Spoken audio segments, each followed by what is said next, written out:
the flag, we all beating our chest. When it's peace, it's the same old game, the same old players, same old names. Right. My skin is my sin. My skin is my sin. My skin is my sin. God bless the flag, we all beating our chest. When it's peace, it's the same old game, the same old players, same old names. Right.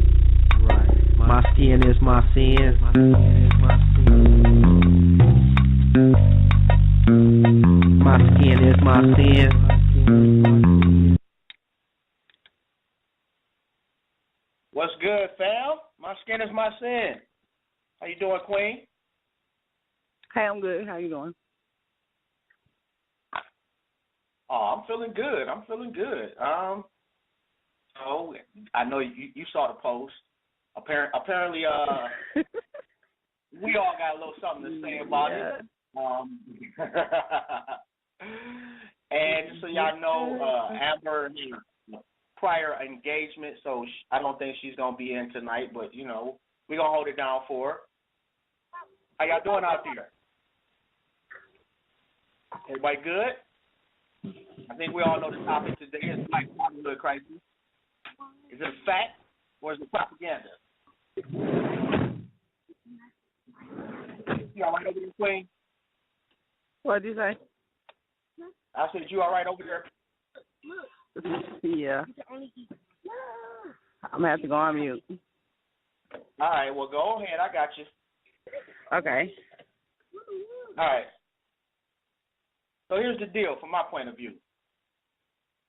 My biological father did not bother.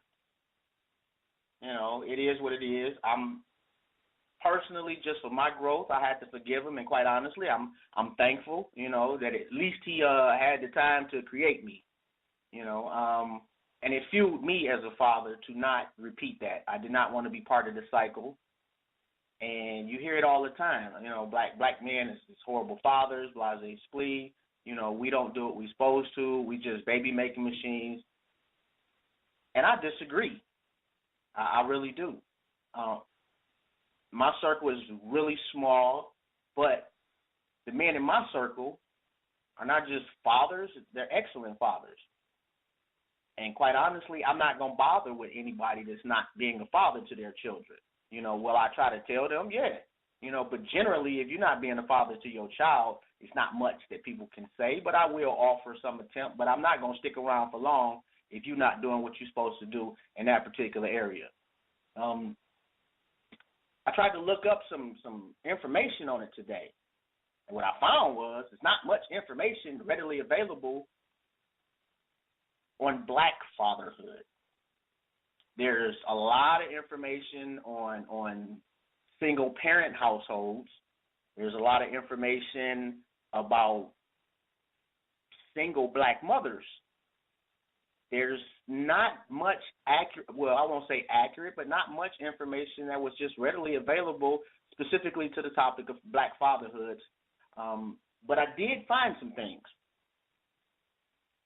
And doesn't seem to really pan out as far as what the media would tell you and, you know, what, quote, unquote, other people will say about us ain't necessarily true.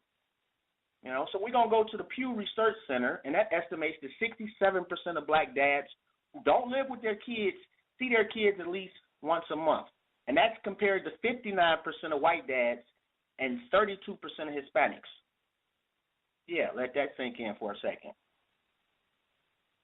Looked at the CDC, and there was also a mention of a Josh Lev's book, All In, and it basically says that 60% of the black fathers live with their kids.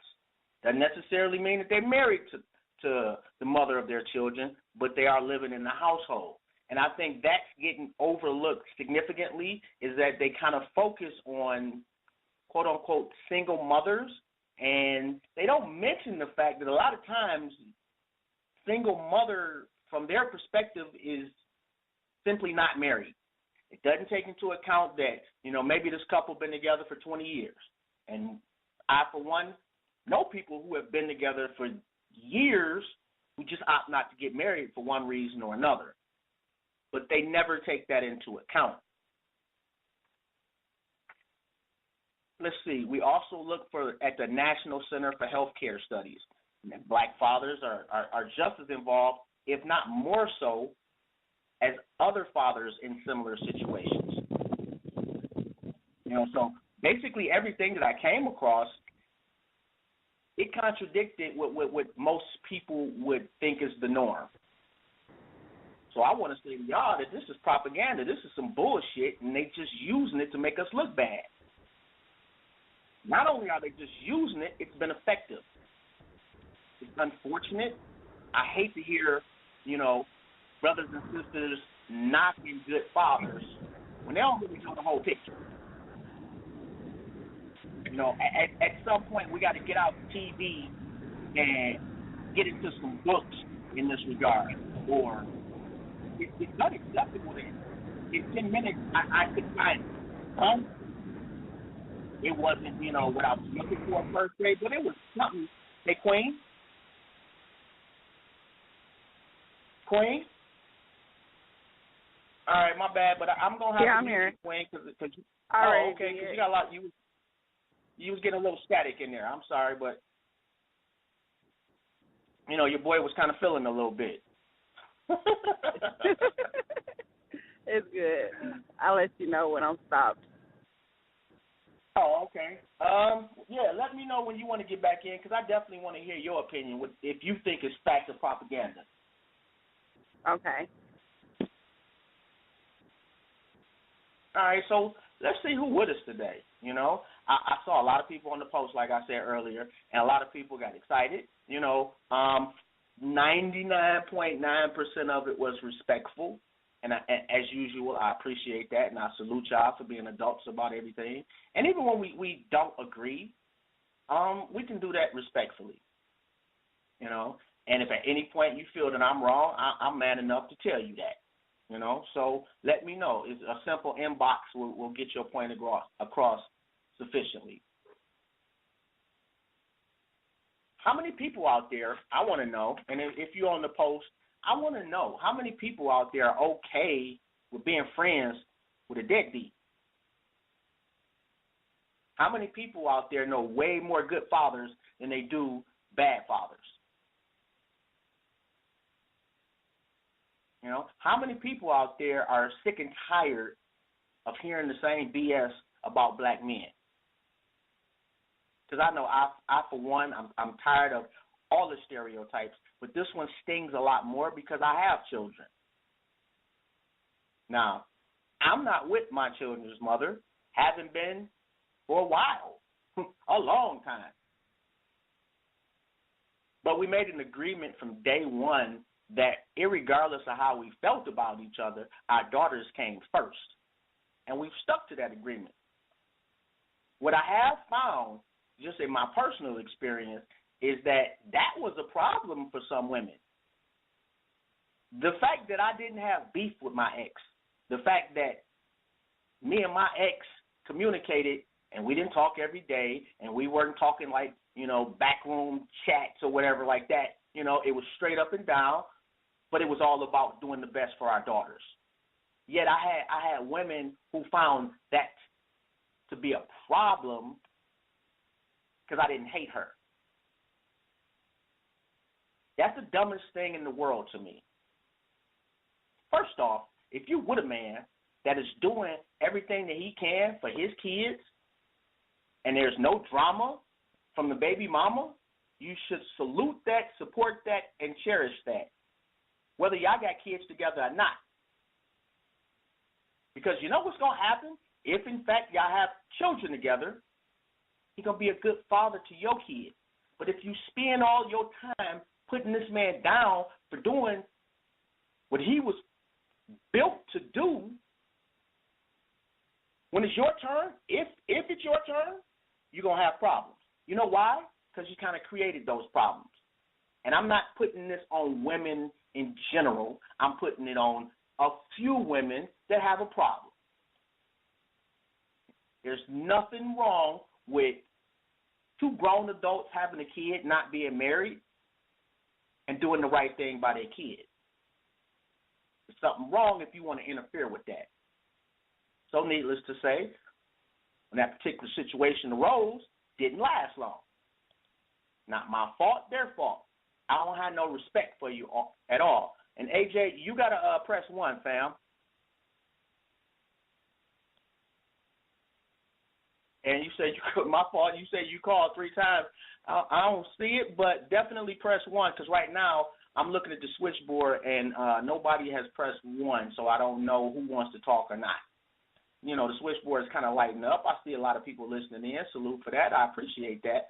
But I definitely want to get Preston and AJ on tonight and kind of get them a little shine because they definitely had some things they wanted to discuss, and I can appreciate that. What I will ask though, fellas, is that you be respectful. Allow each individual to to say what they got to say, and be a man about the situation. And I know y'all guys, man, y'all some good dudes, so I know we're gonna be all right. And right now, AJ, I don't even see your number at all, bro. So you're going to have to call back up. And Preston, did you call in or you said about 20 minutes? So let me know. I see you on the post. I'm sorry, I had to take a little something to drink. I'm a little parched. But back to what we was talking about as far as the fathers go. I truly appreciate when I'm doing things with my kids, people showing love or whatnot. But to a certain extent, when you hear all the time, oh, you doing for your kids, that's great.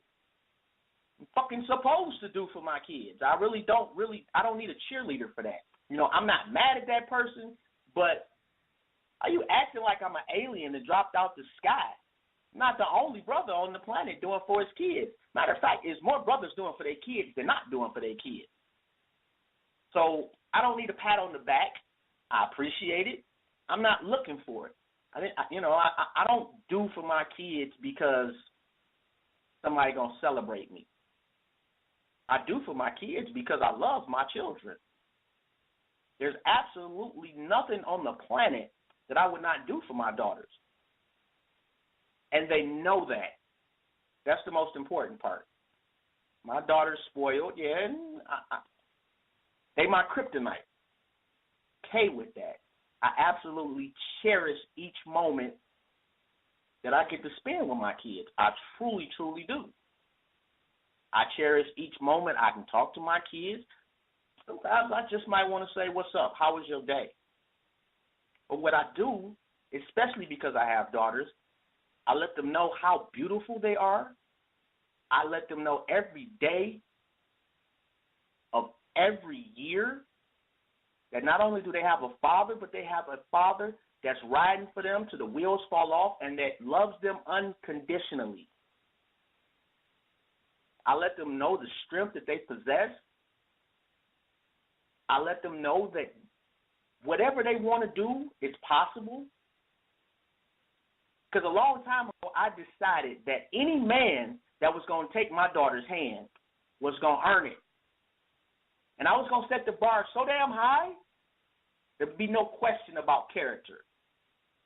There would be no question about him sticking around. There would be no question about them knowing how to pick a good man because they've seen a good man. I did not want to just be lip service to my daughters and tell them some shit that they want to hear or that I think they should hear. That's cool. But them seeing it is like you can define your lineage by your children. And I truly believe that. Not only are you doing for your children, you're doing for your children's children and their children. Because the pattern that you set up, especially when it's a pattern of excellence, gets repeated. Unfortunately, in those instances where it is not a good pattern, that gets repeated too. I didn't want to be that guy. I know y'all feel what I'm saying, and I'm sorry. it's a little difficult when it's just me to kind of do the comments and everything on the post. So if I'm a little absent, it is what it is. Hopefully y'all live with me. And don't forget that you do need to press 1 if you want to call up. But I want to say another thing about being a good father. It takes a commitment to picking a good queen.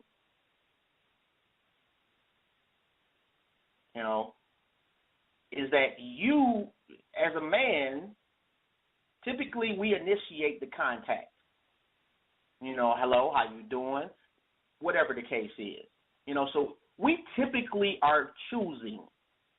And when your standards are low, don't be surprised when the outcome is the same. I made a conscious decision to have children with my ex because she was a good woman. And she's still a good woman. She's still a good mother. She's still a good friend. That's it.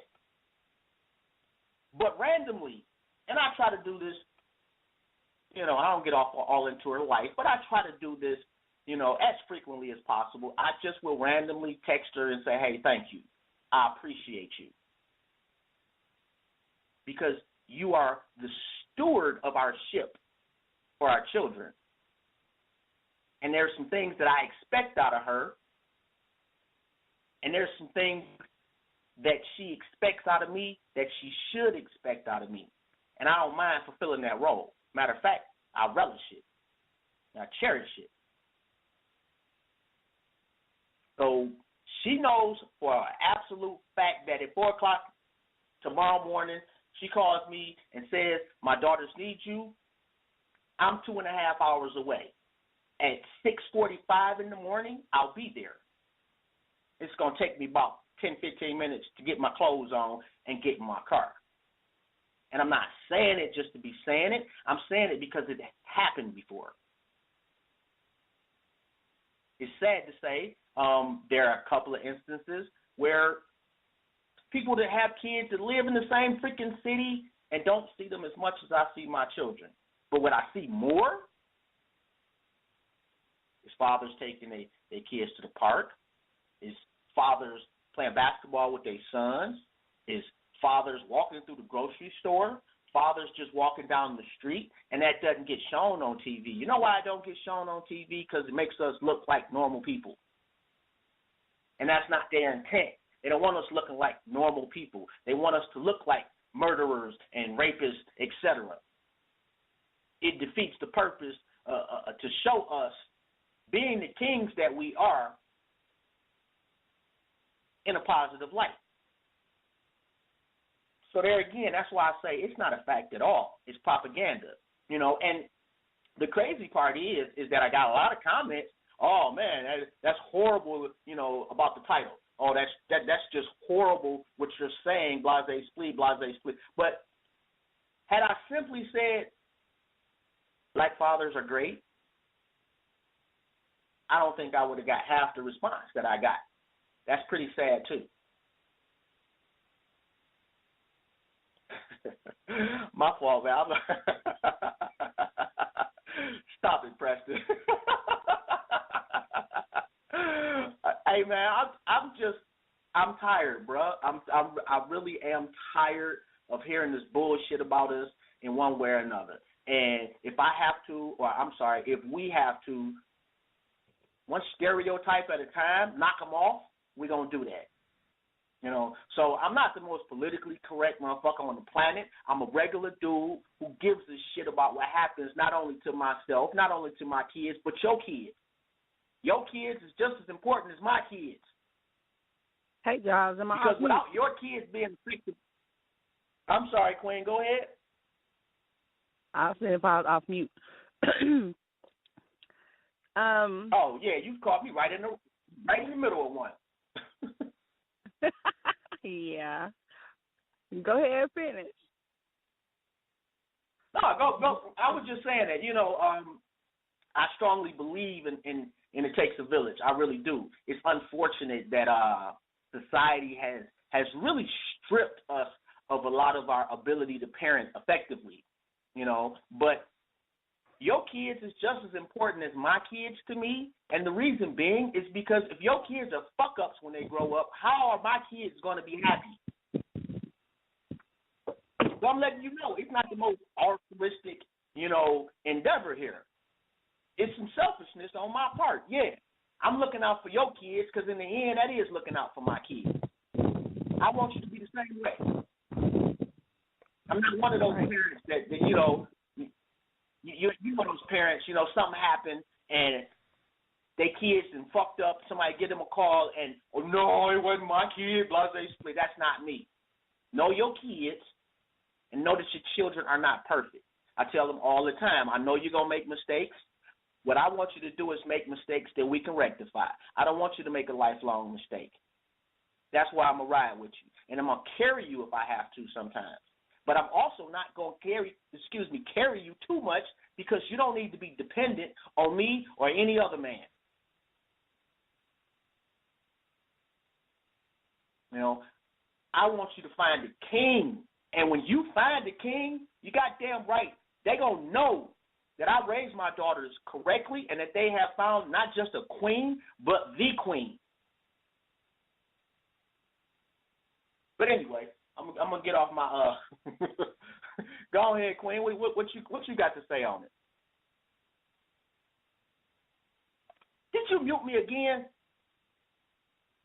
Oh man, I'm hyper. Nah, you can't be doing that to me. Hey Preston, AJ, where y'all at? I see Preston's number up there, but I don't see Preston's number on here. You ready, Preston? I want to hear what y'all got to say. Hey, I hit mute on accident. My bad. I was really talking. Oh, okay. I'm like, man, you just disappeared on me. What you say, Queen? Okay, did you say that studies show that a single parent is somebody that's not married? Well, is that what you said, really studies show, or that's what you think? No. When they do the studies, they basically just go off of single parent households. They don't take into account that, you know, me and my boo live together and we got kids. They totally dismiss that. They just strictly looking at it from a marriage perspective, which is, you know, shit, that's antiquated. So it skews the numbers. You know, because if you want to look at it, like, half the people in this country that get married get divorced. Somehow we just get tagged, oh, we trifling, you know, we ain't doing what we supposed to do. And I'm not one of those dudes as far as, let's talk about the child support. You know, I've never been one of those dudes that was upset about having to pay child support. Long as she was I need some child doing, support. I mean, you know, doing her, huh? So I need some child support. What'd you say, Queen? So I need some child support. Well, I don't have a problem with it. You know, I'm going to keep it 100. I don't have a problem. My kids need shit. I don't have a problem providing for my kids. Now, if I just showed up to her door and she got on some Gucci's and some Cartier frames and my kids looking a hot mess, then we got a problem. I'll take you. And I told her a long time ago, I love you as the mother of my children, but the one thing that you could do that I couldn't has already been done. Mhm. Because I can damn sure raise my kids. Now, I'm not going to sit here and say that I would be better at raising daughters than their mother unless their mother was just a screw-up. You know, I can raise them to be functional adults, but to be the truest truly requires a mother, in my opinion. All right, I agree. We do have but I want to say that, hold on, let me say something right fast. I just want to say that I know fathers who do take care of their kids and fathers who don't, but a majority, they take care of their kids. I had both of my parents in my life my whole life. They still married. So I was born, so I have my dad, but I still know what it's like for kids not to have theirs because all three of mine don't really have their father in their life. And I'm one of them people that all I ask for is time phone calls, the simple stuff. I don't even stress over money. I ask for the simple stuff, and since they can't have me, they don't want to do that. But at the same time, I still don't blame all black men for what I'm going through because I know that's not all men. And like as far as something Preston said earlier about choices, I'm going to go ahead and say this. I had my daughter when I was 16. So, yeah, of course, I didn't know no better, which is why I learned my lesson. I didn't have another child until she was 11. And both my youngest boys have the same dad, and I was with him for many years before we had kids. And he was taking care of his other kids. And because of the reasons and because we couldn't be together, he decided not to really help me with my kids. So it ain't like I picked he's a deadbeat or a sorry-ass nigga or something, because he was there for me and doing stuff in the beginning. I mean, it was all good. And then, like I said, people change. Yeah, that's why I didn't like the comment about all black women need to choose, do this, this, and that. People always speaking and don't really know what they're speaking about, putting everybody in one category. So that would be, as far as my situation goes, I should be putting all black men in a category if I was that simple-minded. I feel that. I would be saying, fuck all black men, they ain't about shit. They don't take care of their kids, blah, blah, blah. And then sorry. But I also know men with kids who can't see their kids. And they got people in my family, it's women who want you to be able to drop $400 when you come see your kid every time. Forget the time, forget the phone calls and all of that. They want money or you can't see them, or they want them or they can't see them. So the blame ain't all on one or the other. And I think that as a society, we don't do enough. You know, we peer pressure people into a whole bunch of dumb shit, except raising their kids. There's too many people. They got too many friends that's just fuck-ups as parents, and we not saying anything. You know, I've been saying but I say something to my cousin that be complaining.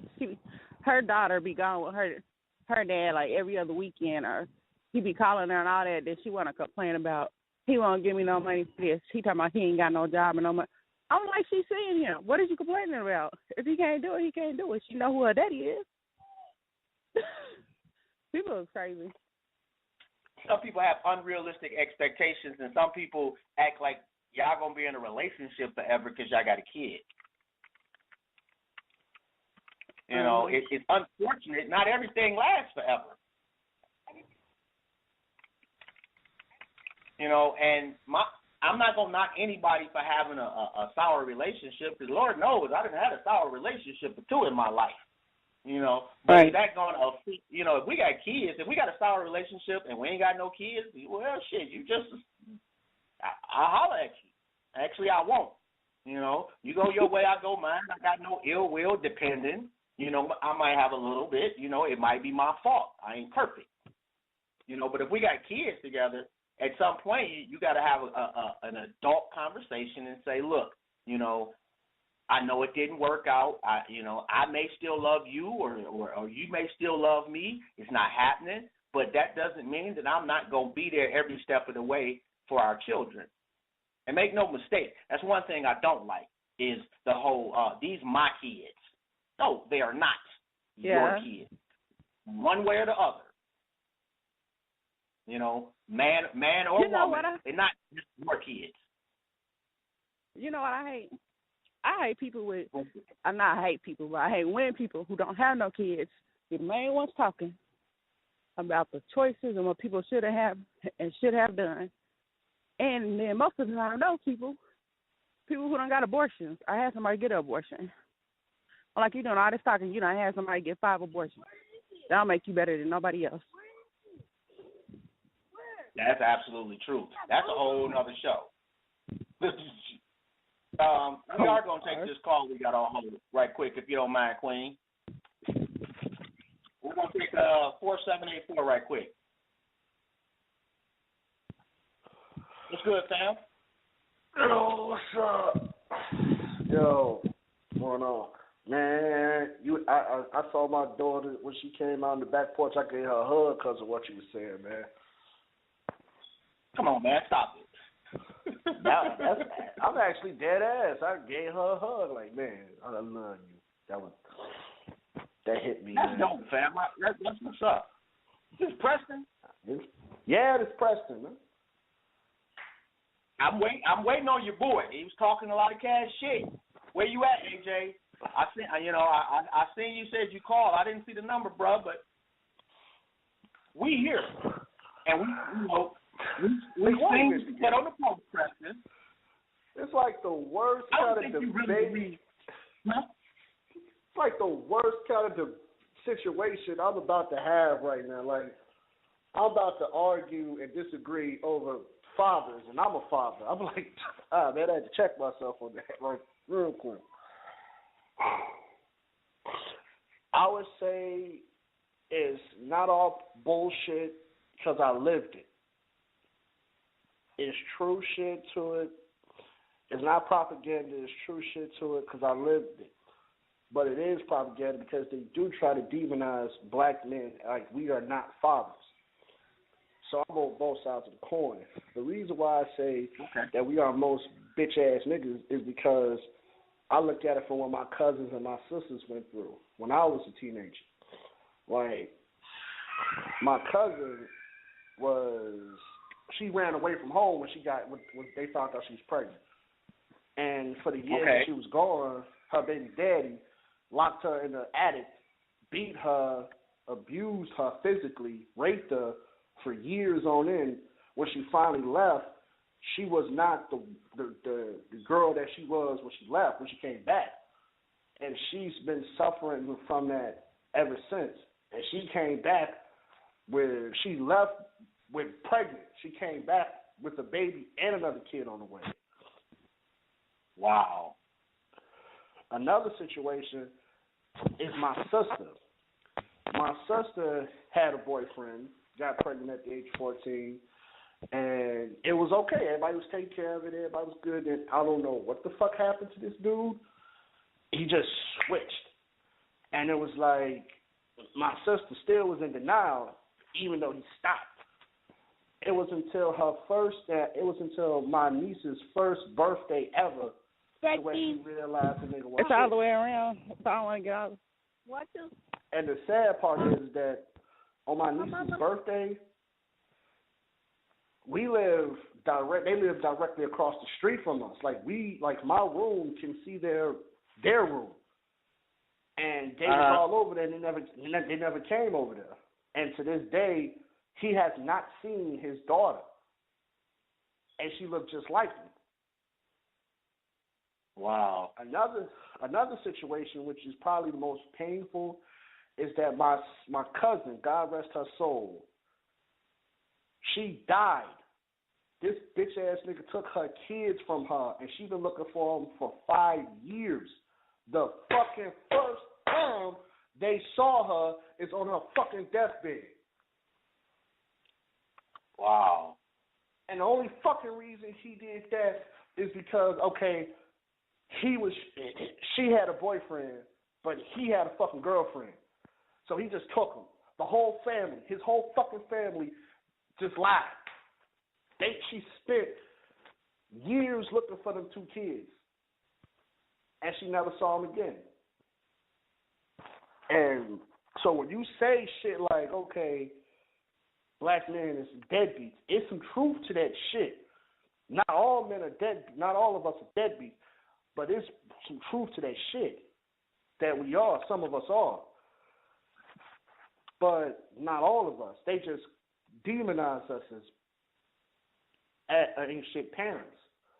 Me, I don't have a choice but to take care of my daughter. I really don't. Because I'm not about to let some other dude take care of what I brought into this world myself. And I can't live with myself. I might as well die because that's not what I'm going to do. So when I had my daughter, I thank my woman every day for bringing her into the world. I just couldn't believe I had a daughter because when I saw her, I was like, yo, I'm a father now, nigga. I couldn't do nothing but wave at her. Like, shit, damn. Wow. I was like, I never believed I could have a kid. So, like, I never believed a girl would give me one because I was just like, face, I'm an asshole. I'm going to be real down. So when I finally found that woman that gave me a child, it was like, I didn't believe I was having one because she miscarried one, so I just refused to get my hopes up. So we was in that delivery room, and I was like, yo, this shit is real. That baby came out looking at me.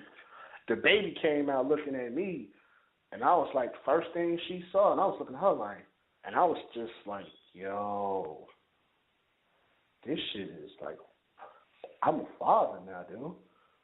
And I'm not a teen father. So it kind of makes sense now, man. And the pain that you carry in definitely has kind of defined how you look at things, and that happens to us all, bro. That pain ain't going nowhere. Cause tell me, I seen it, and so when people say, "Oh, you a coon, you don't know what the fuck to talk about," bitch. So my cousins, these like my sisters. So this is not this. So I don't know what the fuck I'm talking about. You're like, have you seen? And all of them are not fucked up because of that, but it has taken some kind of toll on them.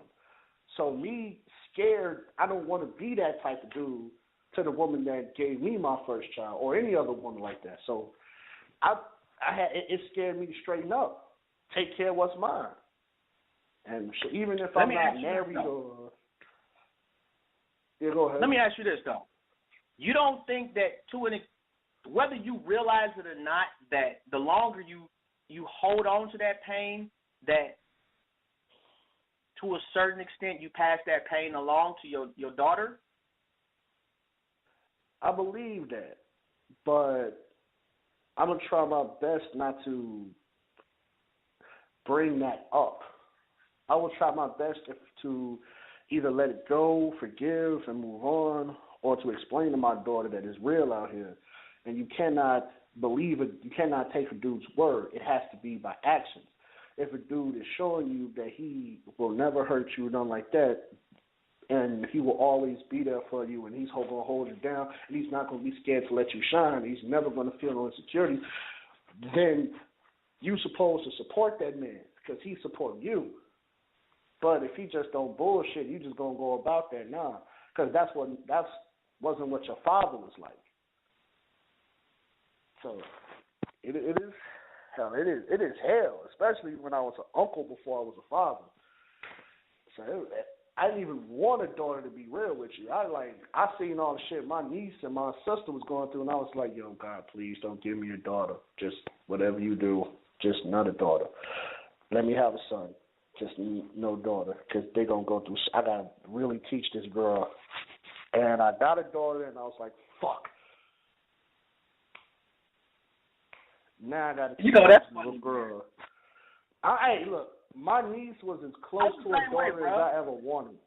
I'm going to be real with you. I didn't want a daughter because I know firsthand women go through so much bullshit, especially if you are of color. And it's like society just do not want you to be a woman of ambition. They don't want you to be that. They want you to be a ghetto-ass ratchet baby maker so that you won't contribute shit of importance to society. They don't want you to do shit. It's like as soon as you get a kid, okay, we got Section 8, we got welfare for you, we got all kind of government shit for you, so you never got to worry about nothing. And the women that don't want all that shit and want to work hard, they got to struggle for that shit. And it shouldn't be like that. So, hey, that's why I was like, Lord, please don't give me a girl. Please don't give me a girl. You know what? Mine was a little different. You know, I was kind of I was just a straight up asshole growing up. And I really didn't have feelings for anybody that wasn't like blood related or real I grew up with. And I was kind of tough on chicks back in the day, and I didn't want, I didn't want the responsibility of having to really change my ways. Mm-hmm. And so the response was, I got 3 daughters. Damn. Yeah, that's karma. Man, and you know what though, man? It's been beautiful. Like, I can't even describe, man, just the beauty of, man, just seeing your daughter smile at you. I mean, it don't, you know, we go to the store and you know, well, Daddy, can you get me this? And throw that smile at me, and it's like jelly. I'm done. You know, whatever. Okay, you I ain't want, at that age yet. She's still 3, so I'm not at that age. I'm not at that stage. Oh, bro. It ain't no joke, bro. I'm telling you. I'm at that stage where she is just trying Dad's patience at this point. That's the stage I'm still on. Like, shit. And that ain't a fun stage. Yeah, it is not a fun stage at all. It's not. It's not at all. Hey, you know what I'm gonna do, Preston? I'm gonna take a call. I'm not gonna hang up on you or nothing. I'm gonna keep you on the phone with us. All right, man? Is that cool with you? All right. Yeah, it's all good. I'm gonna put it on mute real quick. All right, we're gonna take 8829 right quick. Yeah, what's going on, John? What's good, fam? So, you know what it is. 752. You know what I mean? Son? Listen. Yeah, definitely. Son. What's good? Yeah. Everything is good, man. I was just listening to the conversation and all of that. And I wanted to add a little something to it. You know what, I didn't first of all, I only had one child and it's a daughter. And you know, that's my baby. She like, you know, people say that's my twin and all of that. And it's a funny thing because I was listening to Preston talk, and I understand his concerns. I really do. You know, and right. I see why he feels the way he does on some fronts, and in other ways, you know, I have some different opinions. Like, first of all, when my baby was conceived, I knew my baby was going to be a girl. Like, when her mom told me that she was pregnant, I already knew it was a girl. And the reason that I thought it was going to be a girl was because, you know, I study a lot of different shit. And I had read somewhere that when you have stresses in your life, you tend to produce more X chromosomes. And when you are happier in your life, you tend to produce more Y chromosomes. So happiness breeds boy sperms. And stress. You got a little static on your phone, son. Oh, I can fix that, man. I can fix that right now. Give me a second. Just let me switch the thing. Yeah, let me switch from one to the other. And Preston, feel free to jump in, man, if you want to.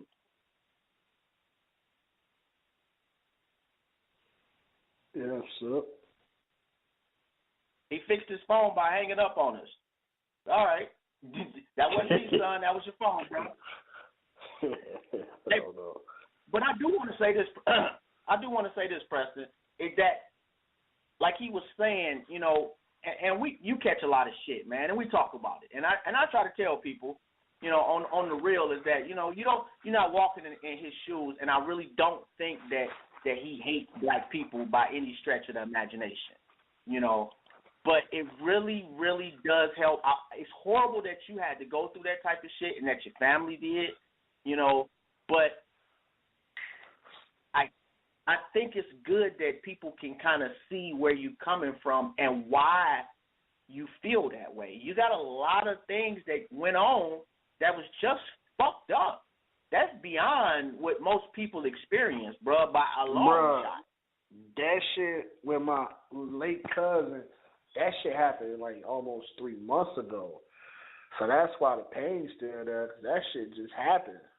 And we just had the funeral not too long ago, and it was still fucking even at the funeral. So it's just, like I said,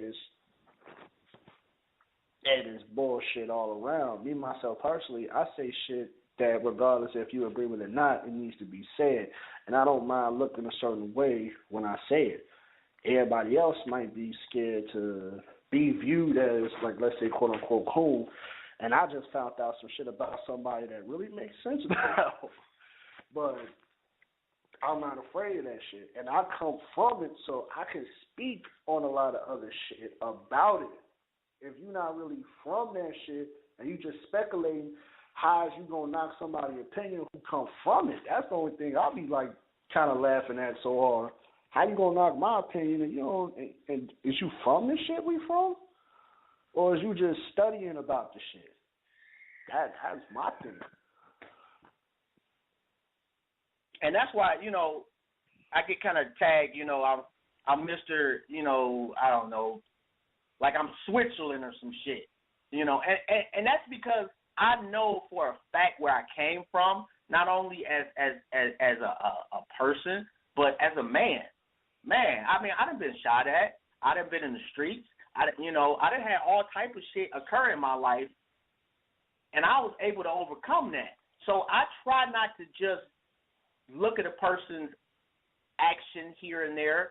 I try to listen to a person. I try to make my decision based on the totality, especially with brothers, you know, because I think that a lot of times we do the brothers a disservice by dumping them, so to speak. You know, well, they're asshole, I can't fuck with them, blase split. Well, you know what? They're still a fucking person. And they have children. They have a mother. They have a family, you know. So they may be going through some shit that you don't know about that would totally change your view.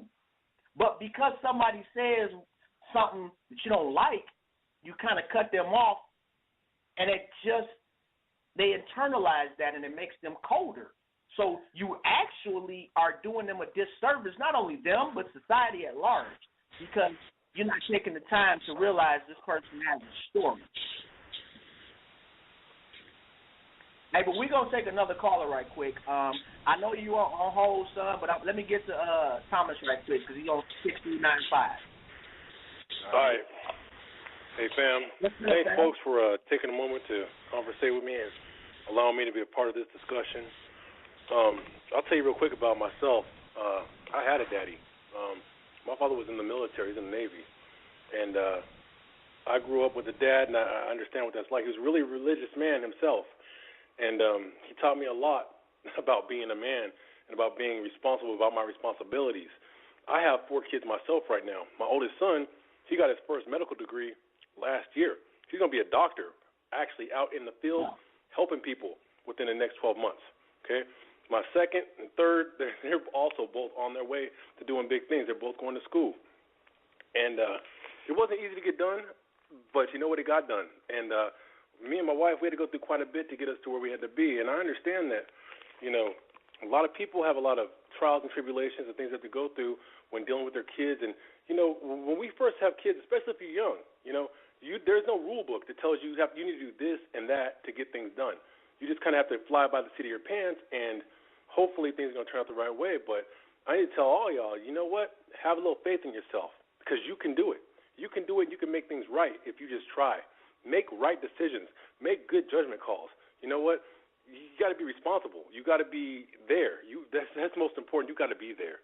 You got to be there to do the homework after school. You got to be there, you know, to pick the kids up, you know, at the playground and make sure they don't get caught up with bad kids and bad influence in their life, because there's a lot of bad influences out there for little black kids, you know, who are just trying to grow up and figure it out on their own, because I see a lot of these other kids out here, they ain't got no daddy.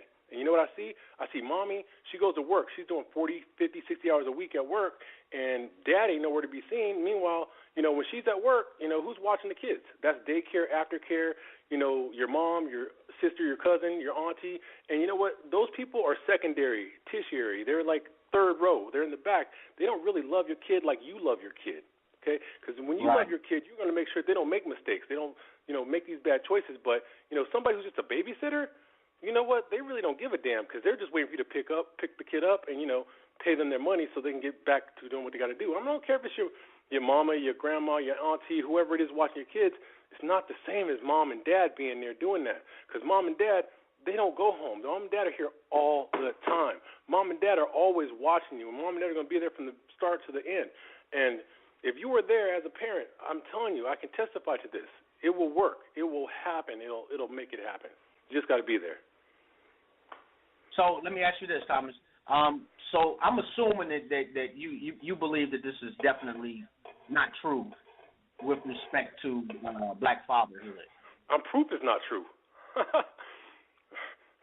My kids are going to do things in their life, and I'm sorry if everybody else's kids ain't doing it, but the difference is it's not like I'm a fantastic man or a Superman or anything like that. It's just that, from when my kids were young, when I got married, I didn't want to get married. I didn't want to have no wife. I didn't want to have no kids. I didn't have nothing else like that. But, it happened. And when it happened, I just kind of realized what my father taught me. You know what? At this point, it's not about you no more. It's not about me anymore. At this point, it's about them. Everything I do, everything I earn, it goes straight to them. Whatever's left over, that's what I get.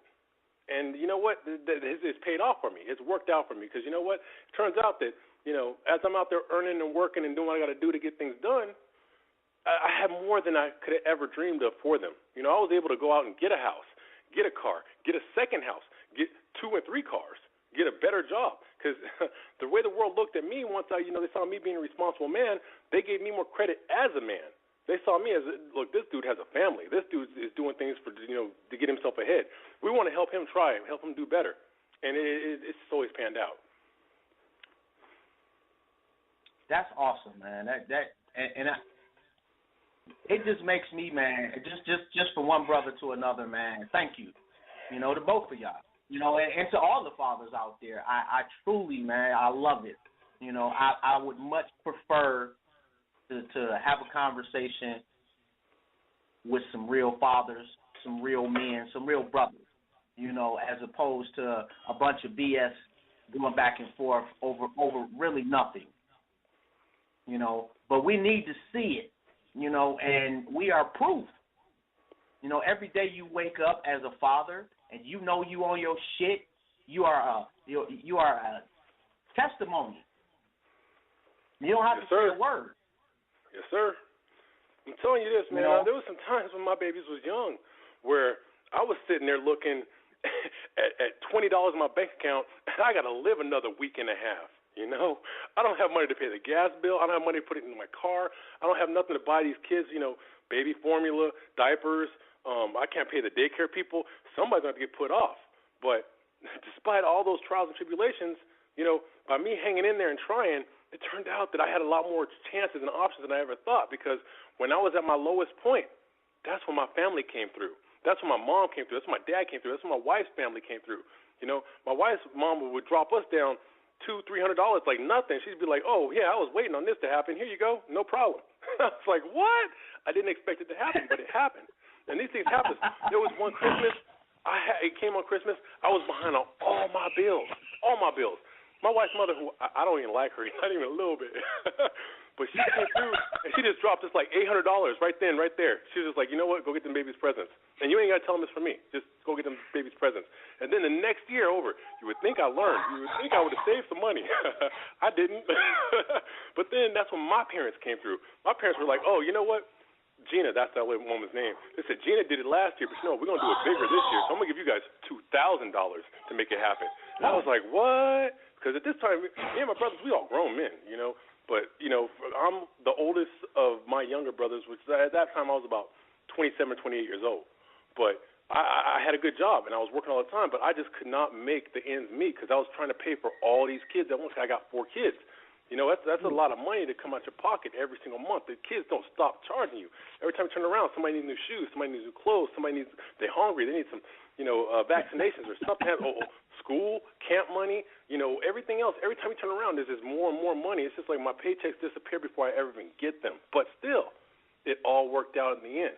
And now that my kids are all grown and they're adults, it's just paying back, because I'm seeing my sons. They always kept good grades. I always kept them in good schools, and it's paying back. Right now, my son's going to finish school. He's going to be making bank after bank after bank. And you know what? Every single time I tell somebody my son's a doctor, I'm proud. I'm proud to no end. You can't tell me shit, okay?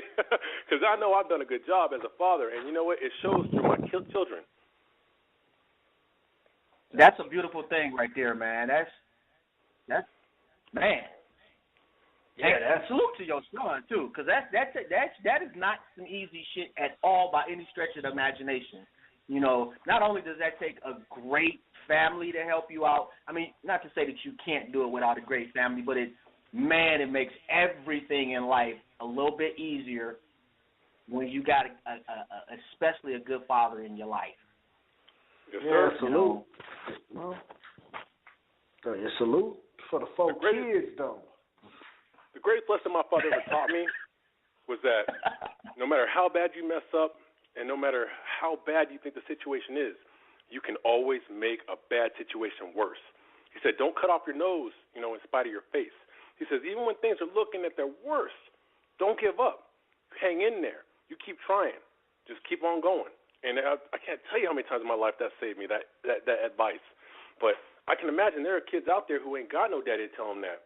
They living with mom, they living with the daycare, living with the auntie, grandma, uncle, whoever they got, but they don't have that extra role model in their life to kind of point them in the right direction. I'll tell you what, a grown man, he knows what you're going to be facing. He knows what's going to be ahead of you, and he'll let you know if he's there. Right.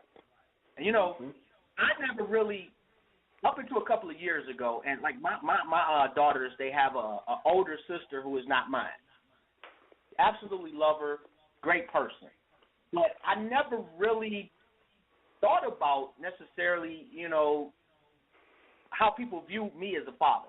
I just never, it didn't cross my mind. Only thing I was really concerned about is my daughters and doing what I need to do for them.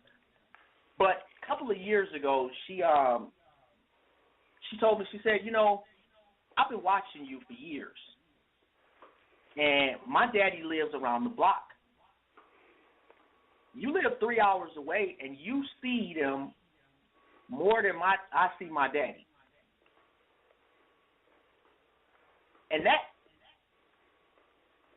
hurt me so bad, but made me feel so good, I can't explain it. And you really, when people say, watch what you do, somebody always watching you, you hear that shit all the time when you're growing up. I never really paid attention to that until that moment. And it made me feel, fathers, like Father's Day, you get a pair of socks, some bullshit. We afterthoughts. Your kid make it to the NFL, and he gets on TV, I love you, Mom. We don't always get any type of credit. And, and we don't really expect it, to be quite honest. At least I didn't. But for her to say that, on Father's Day. Huh? At least you get some on Father's Day. I don't get nothing. Damn. I don't get shit on Father's Day.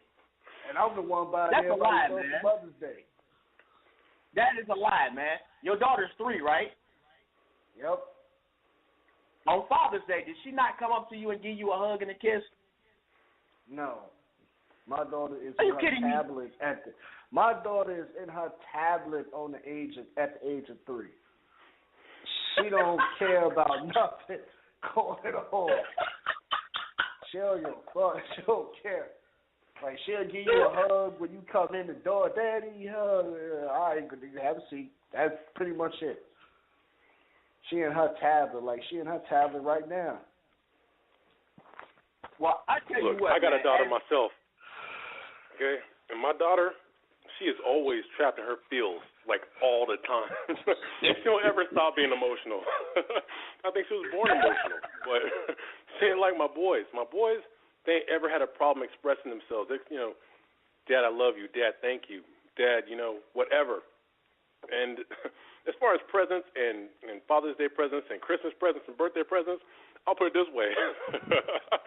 I ain't got very many of those over the years. Because children are, they don't have no money. They're not earning. They don't have anything to really give you. And they could draw you a picture or something. But, the most I ever got really over time has been the things that they have done for me. Because every once in a while they come home from school and they just made an ashtray or they made a clock or something. And they'll write, to Dad and just give it to me. And, it's few and far between. I could probably count all of them. It's less than 10 since of all 4 of my children. But the thing is, I know that they love me, and I know they're there for me. And I want But I want them to continue trying and working, because what I ask of them is for them to go to school and for them to get good grades. And I don't ask them, I should say I demand of that of them, you know. I want them to go out there and show that my time is not being wasted, because at the end of this all, I'm going to die one day. At the end of this all, you know, I'm looking at what I can leave for them. What kind of a future can I provide for them? I'm not really trying to get anything from them. I've been working since they've been born to give them things. I'm not trying to get anything back from them. That's not my perspective. I'm not trying to get stuff from my children. What I'm trying to do is give them more and make sure that they're stronger individuals on themselves, so that way they, you know, when they grow up and they have to face adversity in life, when they hit hard times and they have struggles, they can look back and remember me. Remember the advice that I gave them, the strength that I gave them, and they can depend on that so that they can give me grandkids, you know, continue my seed, make sure that my family just, you know, continues to thrive. That's what I'm looking forward to. That's the only thing I need from them. I totally agree. Yeah, that's real shit. You know, it ain't the big things in life. You know, it's especially, you know, for fathers, it's not the big things in life. It's that fucked up day you had at work. You come home and your baby give you a kiss. You know, you come home and your baby has made you the ugliest painting in the world. You can barely make out love you daddy, and you just crumble on the inside, and work don't even matter anymore. True. You know, that just talking about it, bro, it just, you know, it makes me feel better. It really does. You know, I can have the most just random conversation about one of my daughters, man, and I instantly feel better. You know, so, and I rarely say that I'm proud of myself, and I am. I'm proud of what my daughters have taught me, because quiet as it's kept, you know, without them trying, they have taught me probably way more than I can ever teach them about myself. We got to grow up, you know, because sometimes I'm not sure how old you guys were before you had your children, but I was young. I was like 22, and I consider that young because I joined the military, and then I went to college before I started a family, you know. So I had a whole lot already going on in my life, and I wasn't thinking about trying to have a family or trying to have kids or anything else like that. I was trying to go out there and have my fun, you know, and I wasn't quite mature enough yet to be a father, but it came to me. It came to me over time because those lessons my father taught me.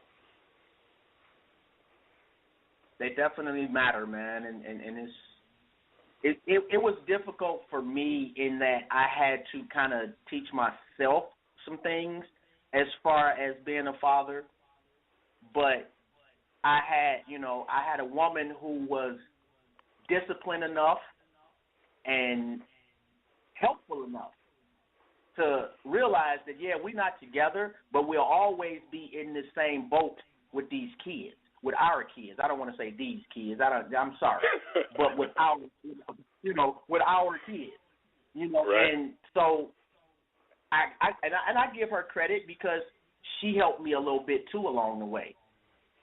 You know, and it wasn't, you know, oh, you ain't blah, blah, blah. No, it was, this is a better way you probably could do this. And I said, okay.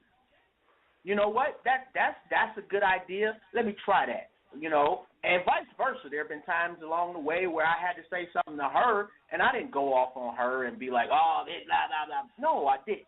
You know, I called her up and said, hey, you know, this is what's going on. You know, let's see what we can do about this. And I never made it, we made a concerted effort when it concerned our children to not really throw blame around. You know what I mean? And that's good. Salute to you, man. You know, that's got to be beautiful to be married and have your kid. You know, that's got to be beautiful. You know, it was a little tougher on me, but it was hard. Yeah. I can't look at it because I don't know what it was like for anybody else. But for me, right, it was not fun. It was not enjoyable. It was a struggle. It was a struggle from like day one because I had the attitude. Well, because I got married before I had the kids, but still, you know, there are these conflicting opinions. Now, My wife comes from, she's a first generation American, okay? Her family's from another country, okay? So she has some old world values and some different ways that she thought that, our kids should be raised and the way things should be handled. And that was in conflict with the way I thought things should be handled. And, that makes a lot of arguments early on before you really get used to somebody else, because there's one thing when you work with your girlfriend or you work with somebody else. I'm not sure how that works out, but I know that with my wife, there was like no escape button. There was no way I could get out. There was no eject. I couldn't get out from this. I got these kids, and my choices are simple as this. I can bounce on this broad, but if I do that, then where are my kids at? How do they eat? How do they manage to make it? Because as soon as I split myself from her, who's paying rent? Who's putting the car note down? Because I'm going to work every day, but I'm not working for me. I'm working for them. So if I take that stuff up, because I don't want to be selfish. I don't want to be that man who's going to be like, okay, well, I got kids, so I'm going to just pay a child support payment. No. Child support payment is not enough, because when they're little, all they really need is somebody to watch and make sure they don't stick a fork into a light socket. But once they get just a little bit older than that, okay, then it's every single day. Daddy, how do I do this homework? Daddy, how do you spell this word? Daddy, what is that I'm looking at on TV? No. I gotta edit everything. I gotta keep an eye on everything. I gotta make sure that as they grow up, they understand things, so that way they don't grow up with the wrong ideas in their head. Because I want to kind of sculpt them into the adults that I need them to be. Because I got to tell you that, man, I wish I don't even really have a word to say it, but every single time that I took time away from myself, for myself, and not focused on my kids, I regretted it. I regretted it after the fact, because you know what? If I go out and I spend that whole weekend out drinking, which I've done, or I spend a whole weekend I'm high on weed or something, and I slip and I'm not helping my son get his homework done, the next week I get a letter home from his teacher saying, oh, look, your son's grade slipped last week. What happened? Why are things not doing so well? And then I'm looking at myself thinking, you know what? I know what happened. It was me. I could have been sitting there with him every single day going over that homework, but instead I decided I was going to give myself a break. But you know what? That wasn't a break for me. What it was, I was breaking my own back. Because if I had just stopped, slowed down, and just been an adult and grown up a little bit faster and been more mature about what I was doing, I could still have my fun. But I also could have taken care of my kids. And it was just something that it took time for me to learn. It took time for me to grow up and time for me to mature to understand that I had to just make certain sacrifices in order for things to work out. Because if I did not make those sacrifices, things were not going to work out. That's absolutely true. Now, hey, fellas, I'm quite enjoying this, man. I really am. What we're going to do is I'm not going to hang up on y'all. We're going to bring somebody in. Son, I know you on hold. Unfortunately, your phone hung up, so I do have to get to somebody else, but we're definitely going to come back to you. But definitely enjoying the conversation. So we're going to bring and this is odd. This number has all ones, so I'm going to see what's up with this right quick. What's good, fam? Greetings. Everyone says that when they see all ones, this is really creepy. So I want to let you know that all ones could be either Skype or an undisclosed number, just so you'll know in the future. Oh. Thank you. Okay, but I want to say this. I heard a gentleman on here, and my mouth just fell open. He said that his 3-year-old was engrossed in a tablet. And so I want to say this quickly and get out of the way so you guys can carry on with your conversation. Never allow a 3-year-old, never, ever allow a 3-year-old to play with a tablet. It is too strong and too dangerous for their eyes. It is a very, how do I say this without hurting feelings? How about this? It's just not a good thing to do. It's very dangerous. And if you'll do the research, you will find that children who are on laptops or desktops too young, they have serious eye trouble. And what they do to remedy that is you have to allow the children to be outside for lengthy periods of time watching things from a distance. That's very detrimental to their little growing eye muscles and so forth. It is just not a good thing. So I didn't hear you guys say anything to him. That was very scary for me. So just wanted to let, just for health. Yeah, just for health reasons. Well, you can research it. That's why, so many children, more children wear glasses now than ever before. Haven't you guys noticed that? I can't say that I really have noticed that, but I'm definitely thankful that you said that because, like I said, I have never heard that before, and there's a lot of things I never heard before. So I truly appreciate that, and I think that that's not just helpful for us on the phone. That's helpful for everybody that's listening. That's I did not. Wow. Well, yeah, we know it does a lot of damage to adult eyes, and you need to have some type of screen cover. It's really important that you have that. But for babies, please don't. They shouldn't even be looking at them. At least I'm going to say if you'll let them do it, maybe at least 5 or 6 years old, and just for 1 hour at a time. And Dad, if you're listening, do not allow your 3-year-old to play with a tablet. Too weak for that right now. So, okay, you guys go ahead. I just wanted to say that I'm going to continue to listen. Well, thank you so much, man. And I definitely, like I say, thank you, and we appreciate that. Wow. I did not at all know that. I don't think I'm the only one. Did you guys know that? Douglas, I didn't know that. No? No, I'm here. I didn't know that.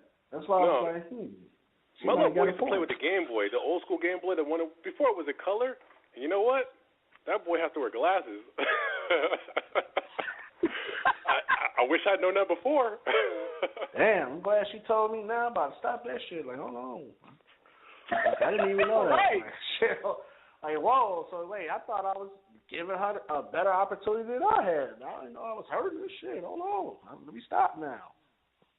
And ma'am, I'm sorry I didn't catch your name, but by no way was that offensive at all. I don't know if you could tell by our responses, but damn, we appreciate that. But you ain't about to be with a 3-year-old trying to stop her. And you ain't got to listen to the 3-year-old cry about the damn tablet now, so I'm double hurt. Oh, man. Now I got to take it away from her. Now she can't have it. Now the mama going to look at me like, what the fuck is she doing? She like, nah, man. Now I'm about to go through hell. No, man, I guarantee you, like she said, you look it up, you print it out, you give it to her mother, she's not going to have no problems at all altering the behavior. True. But wow. You know, and there's no guidebook, you know. I mean, well, you could buy a book, but realistically, there is no real manual for everybody to raise every child. You know, we all got our own path. And like Thomas said, you know, you learn as you go.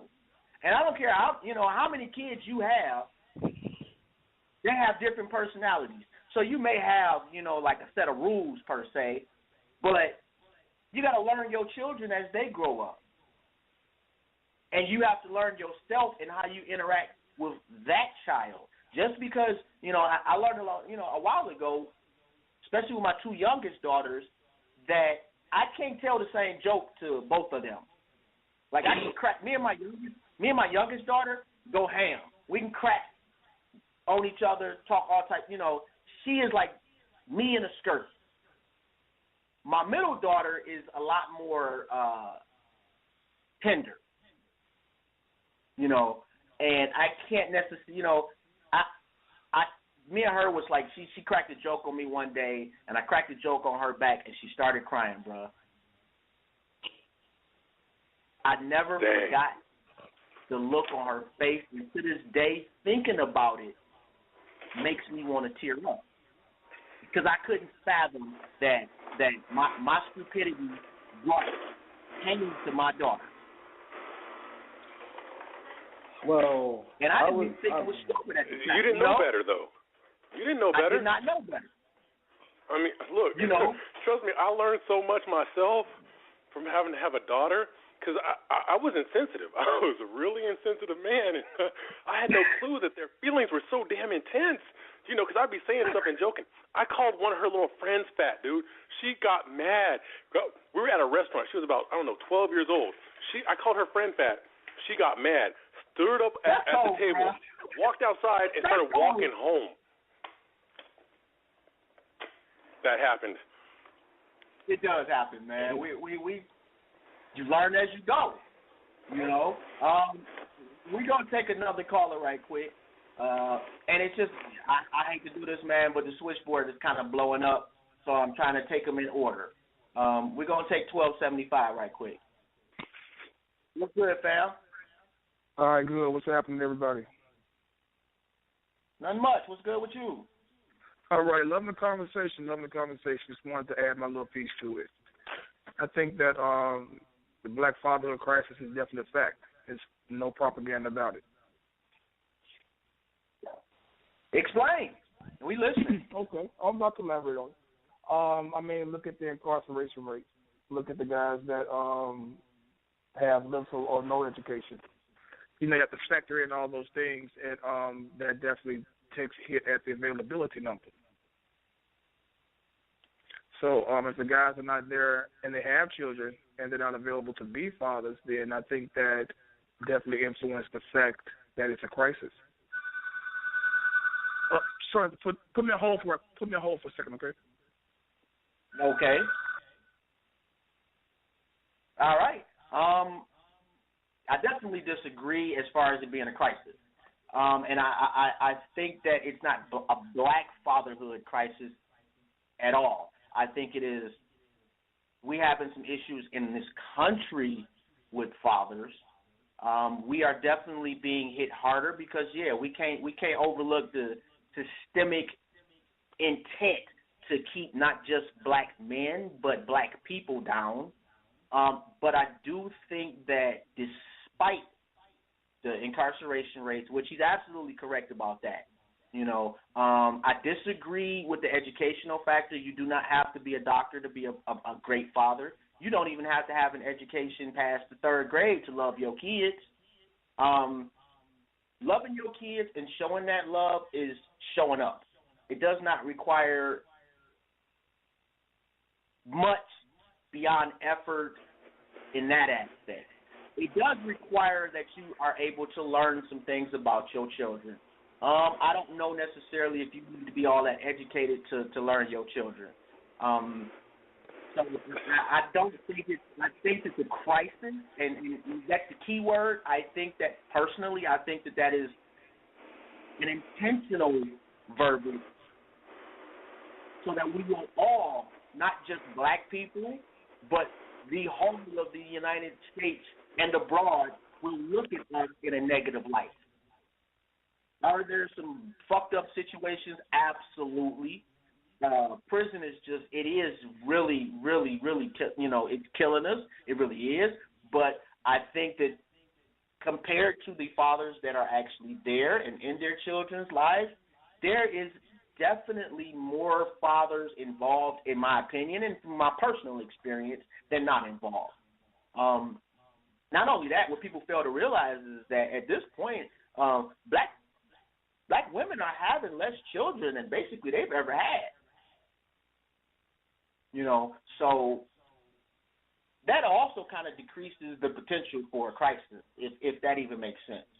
What I am going to do is, since I got him on hold, I think son left. My bad, son, if you're still listening. But we got to get to him in order. We're gonna jump back to him and see if he can, take the call. If not, we'll continue our dialogue. Yeah, my bad, man. I appreciate that. Yeah, my bad, man. I appreciate that. Oh, no doubt. Okay, but actually, you know what? You actually broke down my point real good. I think that, crisis maybe was a really harsh way to put it or to really categorize it, but you're right. But the factor still remains that, and you're right, we do see more, or at least I'm like you, I see more positive fathers than anything else. So I do see men being more active with their sons. But we can't ignore the fact that we can do more things to show them that the rites of passage isn't necessarily, though, going to jail. Because you're right, you do have men that have been to prison that have come out and turned their life around and been there for their kids. But there was still a population that has not done that. You know what I'm saying? So we got to talk about both sides. And you know what? The crazy part is, man, and I'm gonna keep it 100 with y'all. I've been through the system, right? And I did not go to prison, but they was trying to lock me up for 8 years. hardest conversation I've ever had in my life was to have to explain to my daughters that I might go to prison. Mm-hmm. The embarrassment, the anguish was. I mean, I've been shot at. I've been jumped on. I'm from Detroit, man, and I didn't live the Detroit life. Put it that way. And that moment right there was definitely, I was a good father before then, and I just got caught up in a bad situation, and I was not a bad person. I had a good, I have a good profession, and I got caught up in one bad moment in my life. But to have to explain that to your kids, bruh, especially to your daughters, and any father that has a daughter, the last thing on earth that you ever want to do is cause your daughter to have one tear, let alone 100, let alone 1,000, and to have to hold your daughter while she's crying because you fucked up. Right. You can't undo that, man, and that will stick with me beyond my death. I don't care what if we floating around in space somewhere, that one moment still gonna bother me, even though I've been a good father before then, and I was still. But like I say, to see your daughter cry and know that you are the reason. Brother, you got to accept. You know why I kind of absolutely. It's just that the level of that mistake was so egregious and so unnecessary. It's like I worked so hard to be everything to my daughters. I want to be Superman, And we all want to. When you have kryptonite in your presence and you have to explain that to your kids, especially your baby girls, oh man, and everything worked out and I did not go to the joint, but I never I don't even go out since that moment. I don't go out, really, and like go to bars or clubs. I may go out to a fair or something like that. But I made a super conscious effort to not, and I probably swung the pendulum a little far, but to make sure that I never put myself in that position again. Because it was unfair to them. And the reason I'm sharing that is because I know there's a lot of brothers out there that have been through the system or currently getting ready to go through the system. And I want y'all to know, bruh, it don't mean quit. You're right. It don't. Regardless of the scenario, when you got kids, man, that's a lifetime commitment. That's not 2 weeks out the year. It's forever. Yep. Yes, sir. And if I may speak on this for just a moment, I got to tell you, I don't know. Look, I have never even been close to going to jail. Not even in nightmares has it happened to me. Because my life has not been situated that way. I've been blessed in certain ways to have, to be kept away from that lifestyle, and partially because of my parents, and also because of good choices I've made myself. But that doesn't mean I haven't made mistakes with my kids. I got to tell you, we don't have enough time today for me to tell you every single way I done messed up with these kids. But every time I make a mistake, I try and learn from that mistake. I try to do better next time, and I found that holding on to that stuff kind of hurts me more because the thing is that my kids forgive. My kids, I keep forgetting sometimes that they really just don't remember. They're just too immature. They're young. They don't remember that. It doesn't make that much difference to them. I understand because I'm an adult, but them being kids, it's just one day after the next where, they're just trying to, get along in their own little problems, in their own little world, their own situation. And the best thing I can do is to be there for them. And I want to just, reinforce the idea that the most important thing you can do, I don't care how uneducated you are, how many times, I don't care if you go to prison, I don't care what happens. If you go to jail, write your kids letters, call them on the phone, have them call you on the phone. Be there. Be a constant force in their lives. Always be there to be someone that they can depend on, because when times get rough and times get hard, you will be who they're going to be looking to. you're going to be the person that they're going to look to for guidance. I don't care what kind of a man you are. You're still their dad. You're still their parent. You're still the one that, they're going to look to for that advice that they're going to need, because you know what?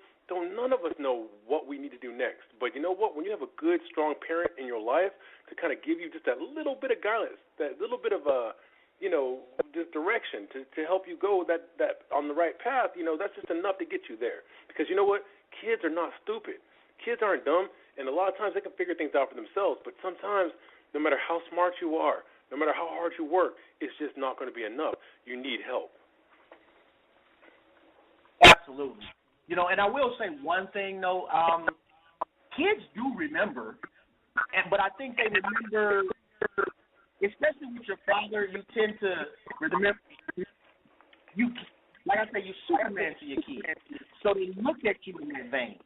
And depending on how you bounce back from that mistake can be, is everything, especially to your kids. Because they may not remember necessarily Daddy was about to go to prison. They remember something happened when we were kids, but Daddy bust his ass after that. They remember. It's all in context. It's like, okay, well, he made this mistake, but then I saw him go to work 70 hours a week, and regardless of what we needed, all I had to do was ask. And let's make that clear when I say what they needed, because I do think that is a huge part. I would say that overindulging our children is a crisis. We all want the best for our kids, but your 6-month doesn't need a $100 pair of shoes. Your 10-year-old doesn't need a $5,000 birthday party. You're not doing them any service at all, in my opinion.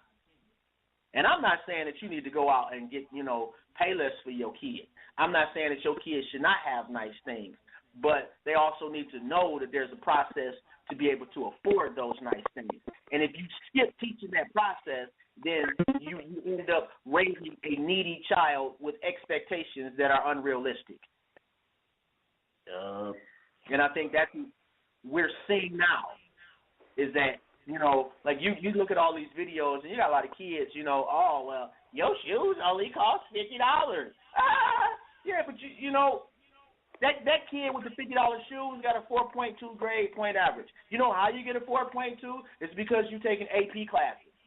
Stop knocking that kid. Right. I don't really care if you got on 300. First off, these Jordans that you buying, bro, it's the same Jordans. Man, them Jordans old as hell. Don't even get me started on niggas still buying Jordans to this day. That shit don't even make any sense. Yeah, that is ridiculous, man. That shit don't make no sense. I personally, it's just not really, my thing, but it is what it is. All I'm saying is, if you want to buy your kids nice things and you can afford it, I'm all for that.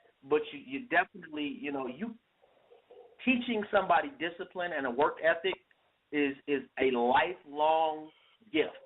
Buying them a pair of Jordans is a couple of months.